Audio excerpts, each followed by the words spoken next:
camarades, dès lors que M. Sidia lui-même n'assume pas ses propos, il dit à son correspondant au bout du téléphone, ne citez pas mon nom, ce qui veut dire qu'il s'agit là des déclarations non assumées. Dès lors qu'il n'en a pas non plus fait état devant les magistrats instructeurs, alors pensez-vous qu'on peut accorder un quelconque crédit à bien des sûr, déclarations? Bien sûr, bien sûr. Des déclarations non assumées? Bien sûr, on peut accorder, peut-être vous ne pouvez pas accorder ce crédit. Mais moi, qui suis concerné, je dis que à des moments donnés de la vie d'une nation, il faut avoir le courage. Il faut avoir le courage. Une autre question. Ok, je continue. Je ne sais pas si vous avez aussi écouté et réécouté, et si vous avez suivi également, comme moi, la lecture à haute et intelligible voix des propos attribués à M. Nabi Youssouf Kiridi Bangoura. Alors, il est question de correction des 24 points relatifs aux anomalies et liées à l'élection présidentielle de 2010 qui ont été corrigées ici et dans l'intérêt de tous les candidats à l'élection présidentielle. Alors, et avec bien entendu la volonté du président par intérim d'alors, M. Sekouba Konaté.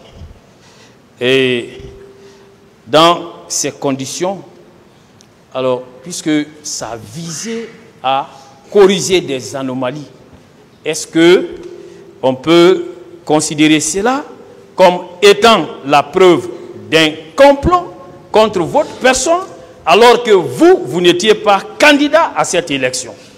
Non, si on ne parle pas en ce moment de complot, c'est la suite de tout ce que j'ai eu à dire ici, qui prouve à suffisance que l'objectif recherché par Sekouba, ce n'était autre que me trahir, se saisir du pouvoir, et gérer la transition, faire de cette transition, donner le pouvoir à qui il voulait. Si vous ne voulez pas comprendre ça, tant mieux. Moi, c'est dans l'objectif. Tout ça, c'est la suite. Étiez-vous candidat à cette élection pour Ici, parler de complot résultant de la correction des anomalies qui affectaient le scrutin? Pouvez-vous vous en prévaloir? Je voulais juste prouver, je voulais juste prouver la moralité. Ce n'est plus le complot, la moralité. Ensuite, s'il vous plaît, laissez-moi aller au bout de mes idées. Allez-y. J'ai été clair. Si vous ne voulez pas, c'est votre façon de comprendre aussi. Une autre question. Voilà. Et en répondant à l'une des questions posées ici par votre défense, qui cherchait à démontrer que, en tant que président de la République, certes vous étiez au sommet de la hiérarchie militaire, mais vous ne pouvez pas être informé de tout ce qui s'est passé. Vous l'avez dit ici, vous le maintenez? Oui, maître, je maintiens et je réitère que être président ne signifie pas que vous pouvez tout savoir. Je maintiens, maître. Ok. Alors, mais si vous n'en êtes pas informé, si vous n'avez pas une information relativement à une situation donnée, on peut comprendre. Mais dès lors que vous avez des informations, n'est-ce pas, vous devez prendre les dispositions qui sont les vôtres. Lesquelles informations, maître? Non, répondez d'abord à la question, après je vais... Oui, si vous avez l'information, on peut prendre des dispositions. Très bien. Mais si vous n'avez pas l'information,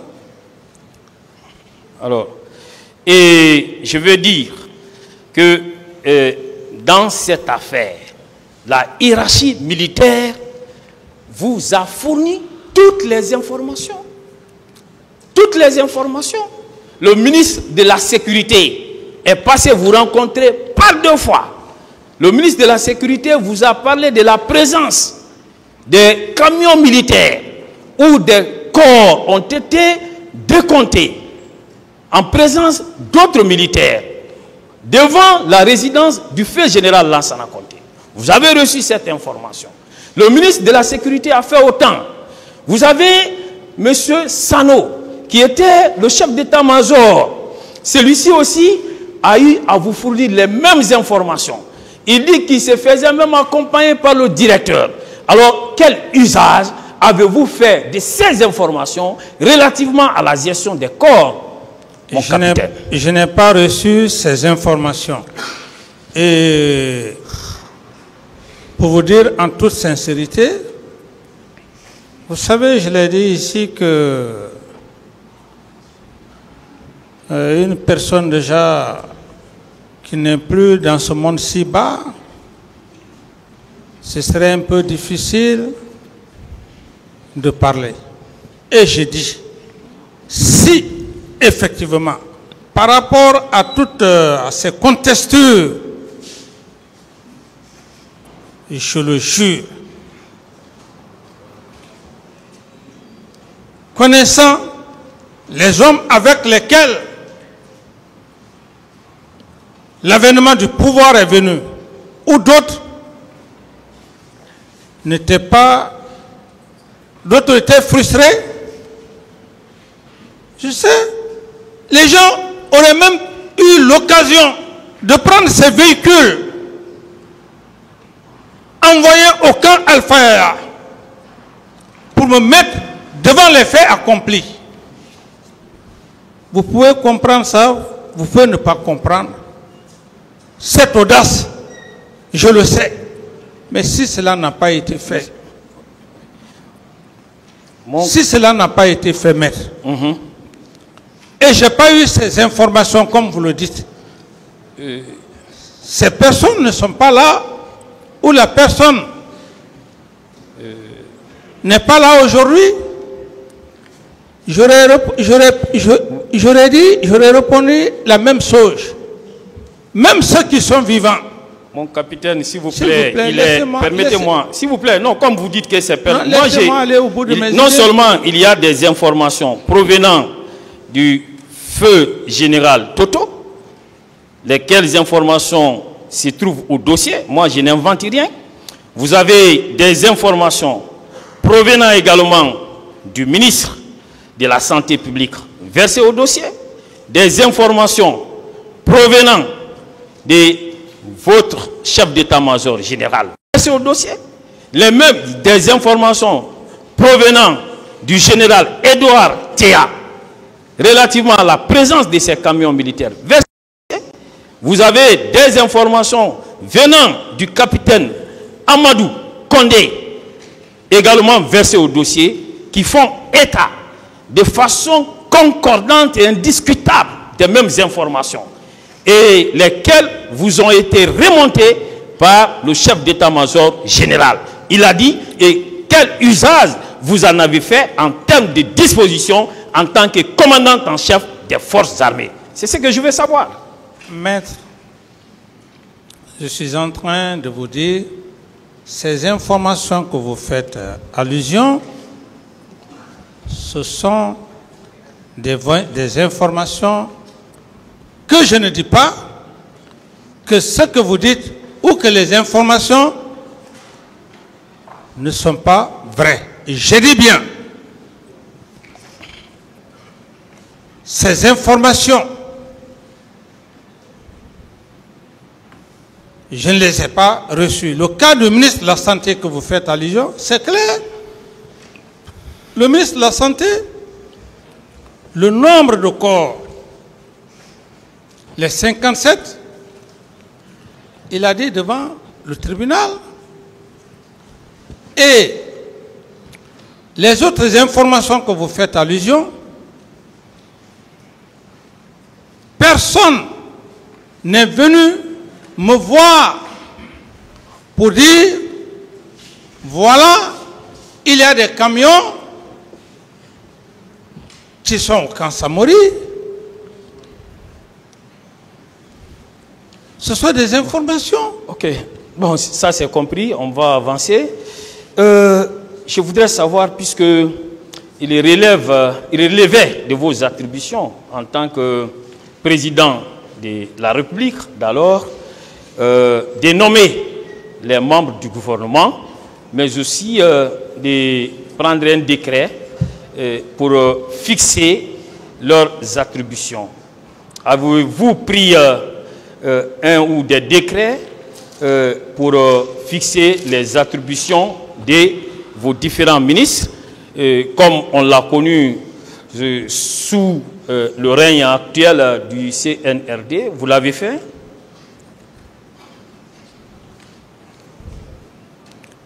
Je ne saurais répondre à cette question, maître. L'avez-vous fait, oui ou non? Parce que c'est extrêmement important. Vous savez, il y a toujours votre défense qui nous inspire. On a eu à parler des délégations de pouvoir. On a eu à soutenir que vous, en tant que président, vous êtes délégant et que vos ministres sont des délégataires. Mais il faudrait que les conditions de la délégation soient claires et précises. Et ces conditions de la délégation ne peuvent résulter que des attributions clairement définies par vous. Avez-vous pris des décrets dans ce sens? C'est pourquoi je pose la question. Oh, maître, ici nous sommes dans un cadre très précis concernant les événements du 28 septembre. Deux ministres qui ont assumé leur rôle. Le ministre de la Santé, je n'avais pas besoin d'apprendre le rôle du ministre de la Santé, et le ministre de la Justice, garde des Sceaux à l'époque, qui a aussi pris des dispositions. On parlera du ministre de la Justice, mais pour le moment, moi, mon problème est au niveau de la définition des attributions de vos ministres. Est-ce que vous avez eu à prendre un acte ou des actes dans ce sens? C'est ce que je veux savoir. Je ne peux pas vous faire des démonstrations par rapport aux attributions.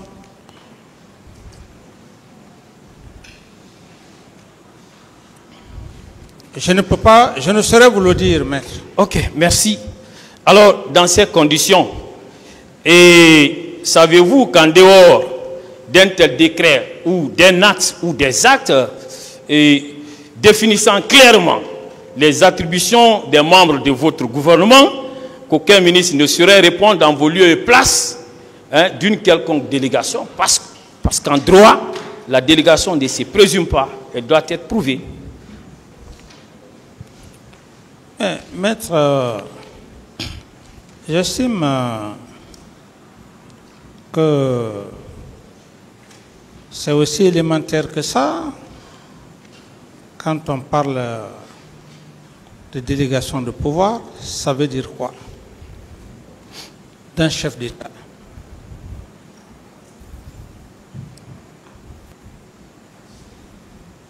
Il y a plusieurs départements. Est-ce que le chef de l'État, dans la coordination de la gestion de l'État, est-ce qu'il peut s'occuper du ministère de la Santé? Est-ce qu'il peut en même temps s'occuper du ministère de la Justice? Ainsi de suite. Parce que on parle de délégation de pouvoir. Le ministre lui-même, quelqu'un ne viendra pas dire que bon voilà, je suis ministre, j'occupe tel poste. Si l'intéressé occupe un poste, il sait ce à quoi il doit faire. Donc c'est aussi élémentaire que ça, en matière de délégation de pouvoir. Ça veut dire que le chef de l'État qui est là ne peut pas faire toutes les fonctions de tous les départements ministériels. Ce n'est pas aussi élémentaire que vous le pensez. On a vu votre ministre de la Sécurité présidentielle qui a été incapable de nous dire quelles étaient ses attributions, qui parfois il s'érigeait en officier de police judiciaire, parce que vous n'avez pas préalablement défini les attributions qui devraient être pour chacun des ministres. Donc on va continuer, et je crois que cette question, on en a largement discuté. Alors, vos avocats ici ont eu à mettre à votre actif la création des commissions d'enquête nationales et internationales. Êtes-vous d'accord avec eux? La commission d'enquête nationale et internationale, oui. C'est vous qui êtes à l'initiative? C'était à mon initiative. Ok, d'accord. Et la commission d'enquête internationale? C'est moi qui ai sollicité de faire appel à la commission internationale et nationale. Voilà. Donc, vous assumez que vous êtes bien celui-là qui a fait appel à toutes ces commissions. Dans ces conditions, alors ne trouvez-vous pas contraire la démarche de vos avocats qui articulent déjà des griefs contre le rapport de la commission d'enquête internationale? Oui, mais j'ai été clair ici. J'ai dit des avocats que vous êtes, tous tant que vous êtes des professionnels et le professionnalisme signifie beaucoup de choses. Si un avocat, ça peut être mes avocats, ça peut être de la partie civile ou de la défense, s'ils arrivent à porter du doigt certains passages par rapport à une quelconque commission nationale et internationale, il sait pourquoi il le fait. Et certes, il aura l'occasion de dire pourquoi il a fait, parce que c'est le professionnalisme. Je ne peux pas réfléchir ou penser à la pensée des avocats. Moi, je ne dis pas nous, moi, je suis un accusé. J'ai affaire à des professionnels. Monsieur Camara. Oui, maître. Vos avocats ont également fait état d'une ordonnance portant création de la commission d'enquête nationale qui date du 30 octobre 2009. En même temps, ils ont fait état d'un décret signé, c'était à la même date, portant nomination des membres de cette commission. Oui, maître. Voilà. Et alors, vous reconnaissez bien que c'est bien le 30 octobre que vous aviez, 2009, que vous avez signé ces actes? Oui, maître. Très bien.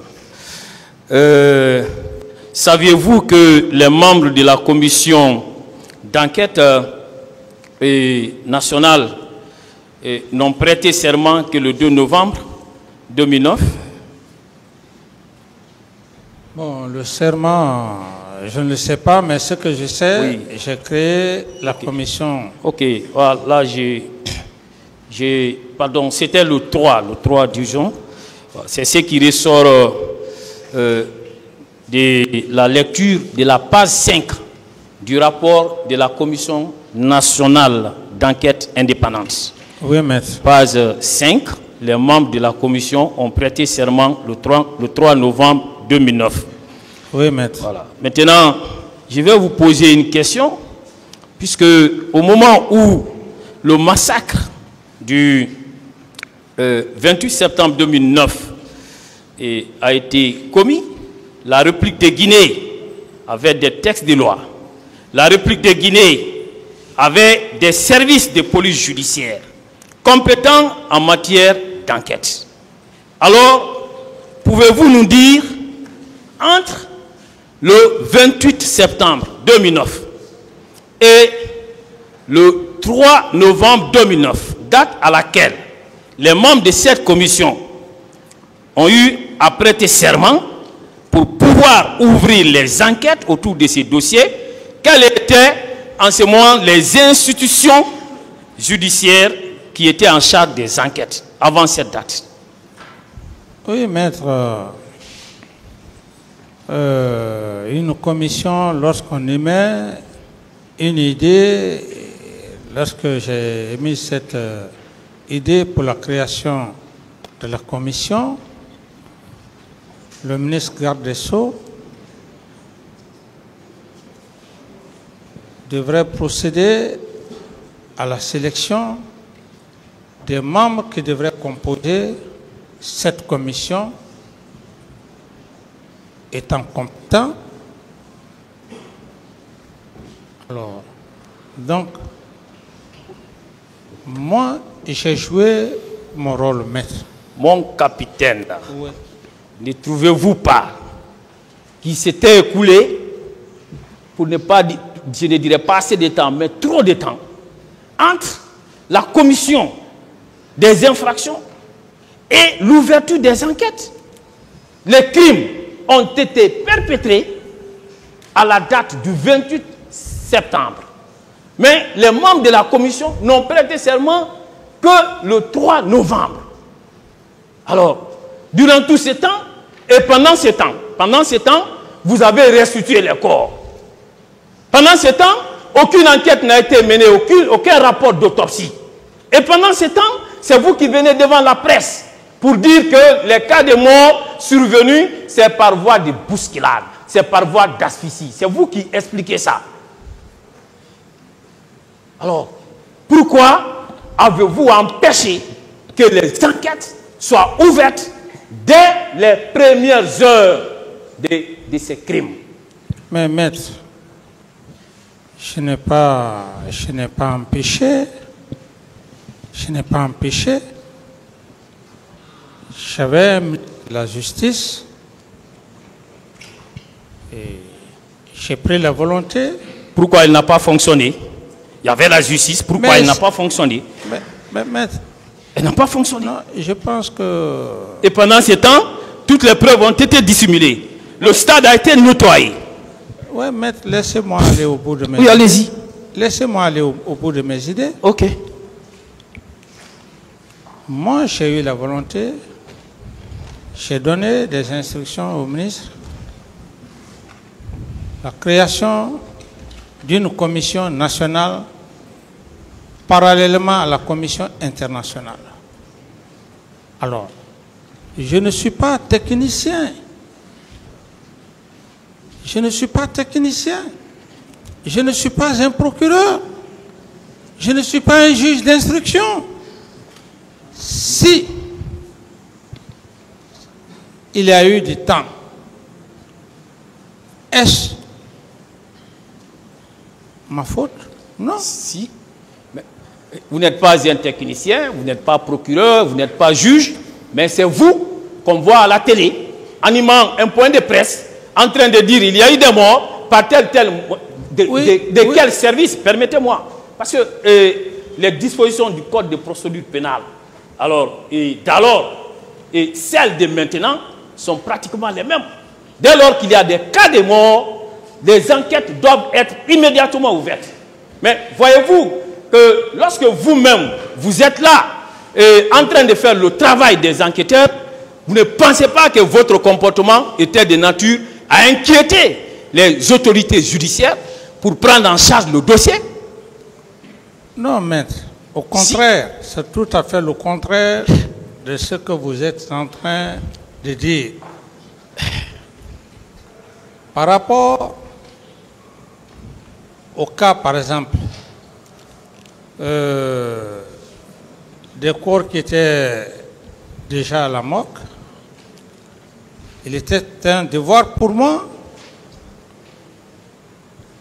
en fonction du rapport, du compte rendu que le ministre de la Santé a eu à me faire, je n'ai pas inventé. Je lui ai demandé. Et le cas des tirs à balles réelles ou des cas de bousculade, ou ainsi de suite, je ne l'ai pas inventé. Moi, je me suis référé à son compte rendu. Monsieur Camara, je voudrais vous dire que même dans un quartier, dès qu'on découvre un cadavre, le citoyen lambda sait qu'on doit faire appel à la police pour des fins d'enquête. On n'a même pas besoin d'être juriste pour ça. À plus forte raison, être président de la République. Et vous avez eu à vous occuper de ces cas de mort avec des militaires en écartant complètement les autorités judiciaires. C'est après avoir procédé à la restitution des corps, après avoir nettoyé le stade, après avoir tenu votre point de presse au cours duquel vous pointez un doigt accusateur sur les leaders comme étant les responsables de ce qui est arrivé, que vous avez mis en place votre commission d'enquête. Est-ce que le peuple comprendra ça, mon capitaine? Oui, si vous dites le peuple, je pense que la loi, les juges comprendront ça, les procureurs comprendront ça. Moi, je n'avais pas affaire à un policier, comme vous le dites, dans le quartier. C'était un problème national. Et à ce que je cherche, les policiers ou gendarmes, c'est des auxiliaires de la justice. Alors, moi j'avais affaire avec la haute hiérarchie judiciaire, d'où le ministre de la Justice lui donnait des instructions, prendre des dispositions pour les enquêtes. Donc, capitaine, on va continuer. Alors, je retiens que simplement la justice n'a pas fonctionné. Vous l'avez empêché de fonctionner pendant cette période. Alors, et je vais continuer. Vous avez mis en place cette commission d'enquête. Mais, vous, pourquoi vous ne lui avez pas facilité le travail? Pourquoi? Mais maître, il n'y a pas un seul citoyen, et la liste que j'ai fait état devant le tribunal où le président, j'ai demandé si je pouvais citer la liste des éléments. Vous ne trouverez aucun élément, aucun cadre vous disant à l'époque, Messieurs les conseillers, honorable Bam. Bonjour mon colonel. Bonjour maître.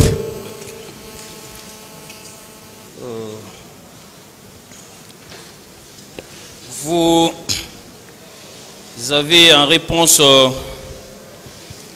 à l'une des questions posées par monsieur le procureur déclaré que vous avez vu mon commandant Aboubakar Diakité Ditumba débarquer avec des bérets rouges. Alors, il a débarqué de quel véhicule? Je l'ai vu débarquer d'un pick-up. d'un pick-up. Affirmatif. Un pick-up, son numéro matricule, s'il vous plaît.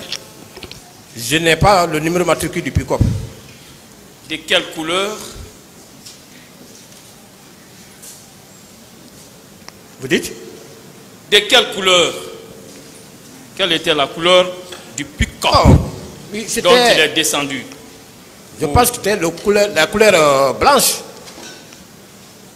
Et un véhicule, un pick-up de couleur blanche. Affirmatif. Le numéro matricule. Je ne saurais vous le dire. Permettez, s'il vous plaît. Vous savez que vous êtes un officier aguerri.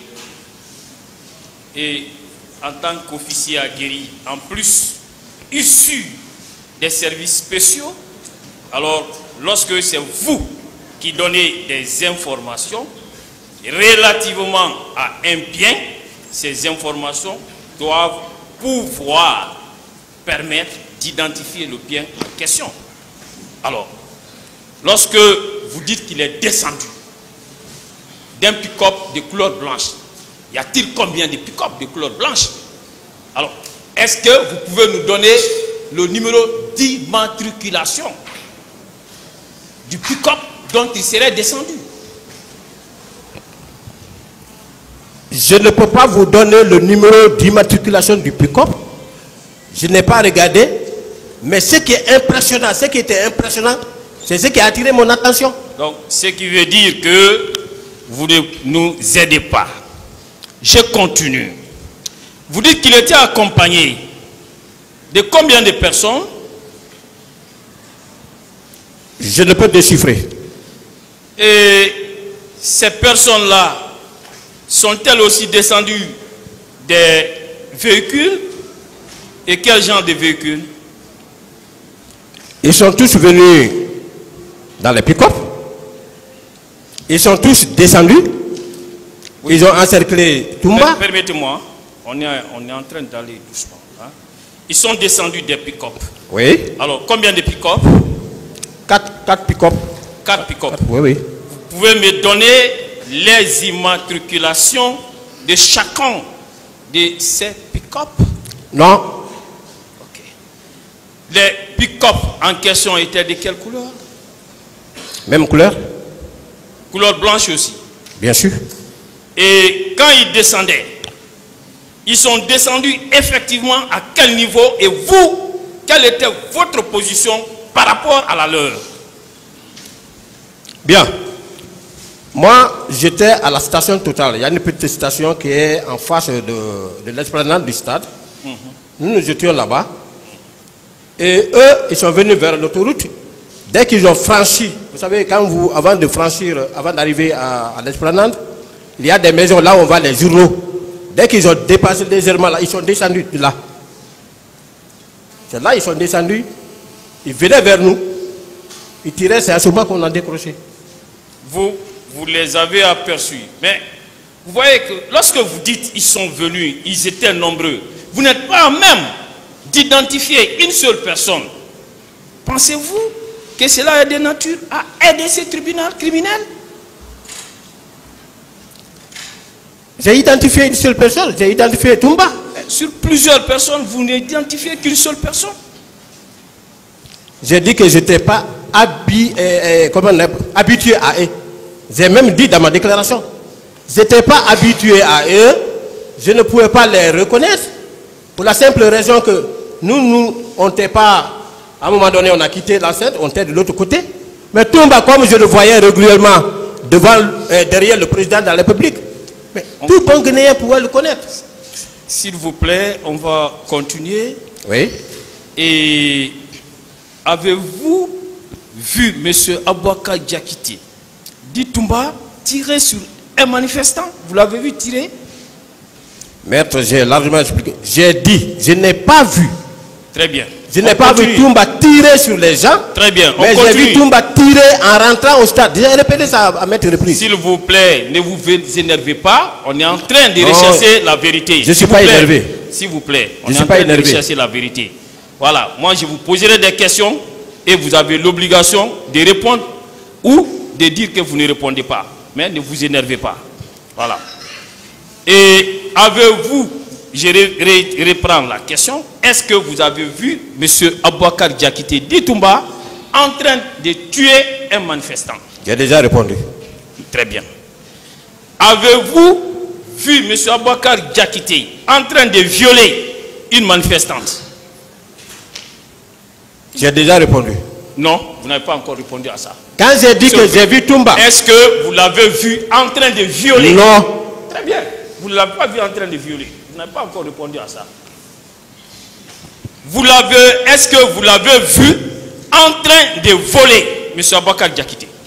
Non. L'avez-vous vu en train de piller, M. Aboubakar Diakité? Non. Très bien. Merci. L'avez-vous vu en train de donner des instructions à une quelconque personne tendant à tuer, tendant à violer, tendant à piller ou à voler? Je n'étais pas là-bas, je ne peux plus apprécier ces attitudes. Je vous pose une question. Est-ce que vous l'avez vu donner des instructions à qui que ce soit dans le sens de tuer, de piller, de voler, de violer? Je l'ai perdu de vue lorsqu'il est arrivé. Mais quand j'ai quitté, je ne peux pas vous dire ce qu'il faisait. Par après, je l'ai vu venir, il a commencé à tirer en rentrant au stade. Est-ce que vous l'avez vu donner des instructions? J'étais plus là-bas. J'étais plus là-bas, Monsieur le Président. Donc, vous ne l'avez pas vu donner des instructions. C'est ça. On continue. Avez-vous au moins appris que M. Aboubakar Diakité Ditumba est parvenu à sauver la vie de 3 leaders politiques? En l'occurrence, M. Sidia Touré, Mokhtar Diallo et François Lucien Fall. Vous l'avez appris? C'est maintenant qu'on me fait la lecture. Vous l'avez appris, oui ou non? Non, c'est maintenant là. Oui, vous l'avez appris maintenant, oui ou non? C'est maintenant. Oui, vous l'avez appris maintenant, non? C'est maintenant, oui. Très bien. Est-ce que vous saviez que M. Diakité est renvoyé ici comme vous pour des faits d'assassinat, de meurtres, de vols, de viols, de pillages, de non-assistance à personne en danger et complicité de ces mêmes faits? Vous le savez? Vous dites? Est-ce que vous savez les infractions que je viens d'énumérer, que M. Diakité est renvoyé ici pour ces infractions? Vous le savez? Oui, suivant la lecture faite par le greffier. Très bien. Alors, vous voyez que à travers les réponses que vous avez eu à donner, vous personnellement, vous n'avez pas vu M. Diakité en train de tuer un manifestant. Vous ne l'avez pas vu en train de voler, en train de piller, en train de violer. Et M. Diakité a eu à sauver au moins 3 leaders pendant que ça tirait. Alors, vous comprenez que vos déclarations ici ne sont pas de nature à charger en quoi que ce soit M. Diakité. Vous le comprenez à présent? J'ai bien compris, maître, depuis le début, j'ai dit qu'en toute sincérité, monsieur le commandant Toumba est venu, il a commencé à tirer, à rentrer au stade. J'ai dit, malgré que il soit mon co-accusé, mais je ne l'ai pas vu tirer sur quelqu'un. Moi, j'ai été très bien. Donc, je crois que c'est clair. Je suis précis. Alors, très bien, vous n'avez aucune preuve des infractions reprochées à M. Aboubakar Diakité. C'est ce que je recherchais. On continue. Alors, vous êtes arrivé là-bas. Vous avez été témoin d'après vos propres déclarations ici, de ce que M. Aboubakar Diakité Ditumba serait venu là-bas accompagné de ses prétendus éléments. Et ces jours, qu'est-ce que vous avez fait pour pouvoir sauver aussi des vies humaines dans ces circonstances? Qu'est-ce que vous avez fait? J'ai déjà expliqué, je ne peux plus revenir sur ça. Alors, je réitère, ou je reprends ma question autrement, puisque vous avez dit ici qu'à l'impossible, l'une est tenue, et que je tiens le verbe de vous avez décroché avec vos hommes. Est-ce que vous maintenez cela? C'est cette déclaration faite publiquement, solennellement à cette audience. Vous maintenez ça? Mais je maintiens. Alors, en agissant ainsi, croyez-vous avoir fait honneur à votre statut de soldat? Malheureusement, vous n'êtes pas militaire. Comme vous venez de dire à mon statut... Oui, de soldat. Oui, à mon statut de soldat. Oui. J'ai bien honoré. J'ai bien honoré. Désolé. Non, laissez-moi parler. Laissez-le, maître, laissez-le répondre, s'il vous plaît. Oui. Je dis que j'ai bien honoré. Pourquoi? Dans l'armée, lorsque vous êtes face à une situation, vous appréciez la situation, vous mesurez le rapport de force. Ça, c'est un. Deuxièmement, vous avez entendu plusieurs déclarations ici. L'articulation du chef d'état-major de la gendarmerie, il y avait plusieurs forces. Il y avait la gendarmerie, il y avait la police. Ces corps-là ont fait quoi? Pourquoi ça nous blesse aujourd'hui? J'ai joué, je ne pouvais pas sacrifier mes hommes.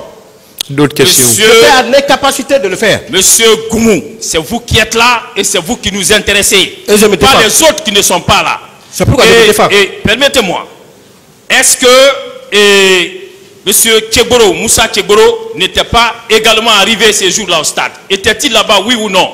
J'ai déjà expliqué, je ne peux plus revenir sur ça. Voilà, c'est pour vous démontrer que vous avez fui votre responsabilité.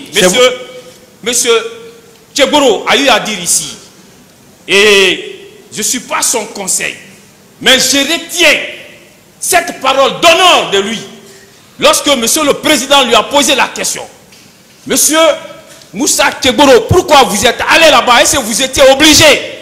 Il a dit que son devoir de soldat l'obligeait à y être.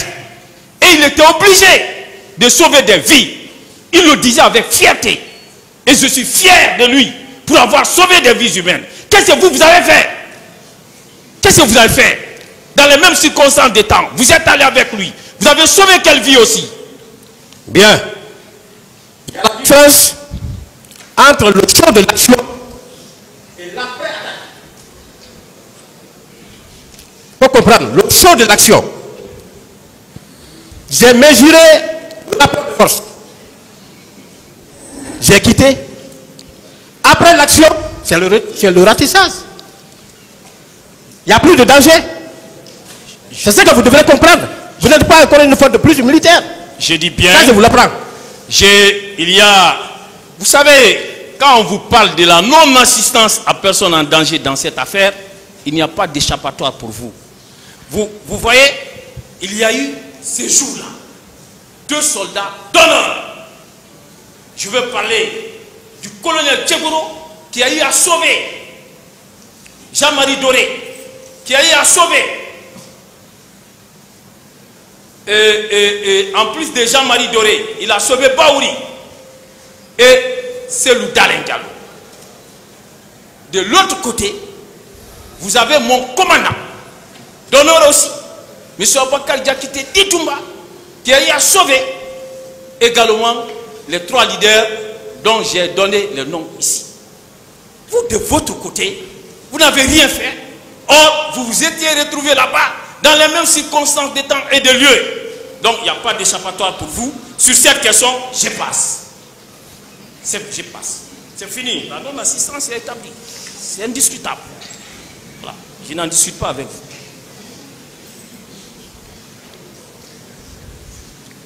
Et lorsque vous avez été là-bas, d'après vos déclarations, M. Aboubakar Diakité, Ditumba et ses prétendus hommes que vous lui attribuez, se seraient mis à tirer ça et là.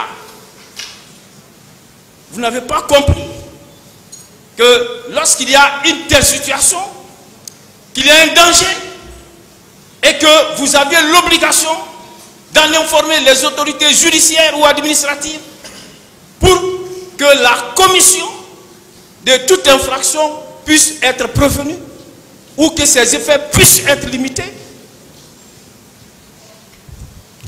Je peux parler? Oui, allez-y. D'accord. J'ai largement expliqué le devoir qui m'était dévolu en tant que bon soldat. J'ai expliqué. Je ne peux pas me confondre à quelqu'un qui a déjà commis des infractions et qui cherche à se faire repentir. J'ai sauvé mes gens, j'ai quitté, j'ai laissé des forces qui étaient bien équipées, qui pouvaient agir. Donc, moi qui n'avais que 6 éléments, par rapport à combien de personnes, je ne pouvais pas sacrifier mes hommes. Je Voilà. parle des informations dont vous étiez dépositaire. Ces informations, si vous en avez fait usage, en les portant à la connaissance des autorités judiciaires ou administratives, pour permettre à ces autorités de prévenir la commission des infractions qui ont été perpétrées au stade du 28 septembre ou pour en limiter les effets. Est-ce que vous l'avez fait? Bien. 1. Toutes les autorités militaires ces jours, monsieur le président, étaient informées. Il y avait Tarki connecté de part et d'autre. Les informations passaient. Deuxièmement, de ma part, quand j'ai décroché, je suis allé, je n'ai pas gardé l'information par devers moi. En bon militaire, j'ai rendu compte à ma hiérarchie directe. Ma hiérarchie, c'est un défi. Au planificateur, je l'ai expliqué ici. Le planificateur, où il est? Peut-il venir témoigner en votre faveur ici? Où il est? Mais malheureusement, il est décédé, paix à son âme. Et vous savez que si vous ne parvenez pas à administrer cette preuve, que votre responsabilité sera retenue pour abstention délictueuse. Non, c'est vous qui le dites. Le tribunal va apprécier. Saviez-vous que le fait, pour quiconque comme vous, ayant eu connaissance d'un crime dont il était encore possible de prévenir ou de limiter les effets, ou dont les auteurs sont susceptibles de commettre de nouveaux crimes et qui peuvent être empêchés, alors vous avez ces informations, vous ne l'avez pas fait, savez-vous que cela tombe sous le coup des dispositions de l'article 755 du Code pénal? Vous le savez? Maître, aujourd'hui, j'ai dit hier, je fais confiance au tribunal. On est entré, on a tiré Blaise des accusations qui sont portées contre lui par devant cette grande et auguste juridiction. On cherche des pouces sur le crâne rasé du colonel Blaise pour parler d'abstention délictueuse. Moi, je ne suis pas renvoyé pour ça. L'instruction a été faite, cela n'a pas été retenu contre moi. Moi, je suis là pour des faits de meurtre, d'assassinat, de complicité, de viol, de coups et blessures volontaires, de vol à main armée. Si vous parlez d'abstention délictueuse, mais attention, moi je ne reconnais pas cet état de choses. Monsieur Blaise Goumou, je vous apprends que les débats ici sont ouverts et que les faits peuvent faire l'objet des disqualifications et des requalifications tant qu'une décision de justice définitive et irrévocable n'est pas intervenue. Donc, je suis libre de poser des questions. Les faits sur lesquels je pose des questions, c'est faire la figure au dossier. Ce ne sont pas des faits étrangers au dossier. Donc, que vous le chassiez. Et je poursuis. Vous avez déclaré ici, et je voudrais, si vous le confirmez, dans vos déclarations à cette barre, vous dites que M. Farimba Kamara et Sori Kondé n'ont pas été renvoyés devant cette juridiction, alors que, comme vous, ils avaient ces jours-là aussi dirigé 2 équipes des services spéciaux au stade 28 septembre. Vous le maintenez? Oui, mais on était ensemble. Très bien, très bien. Alors, je suis entièrement d'accord avec vous. Je crois que le ministère public vous entend aussi très bien. Bien sûr. Alors, je pense bien que le ministère public verra ce qu'il y a lieu de faire, hein, pour que ces derniers puissent aussi être poursuivis et renvoyés, hein, ici, en vue d'un procès juste et équitable.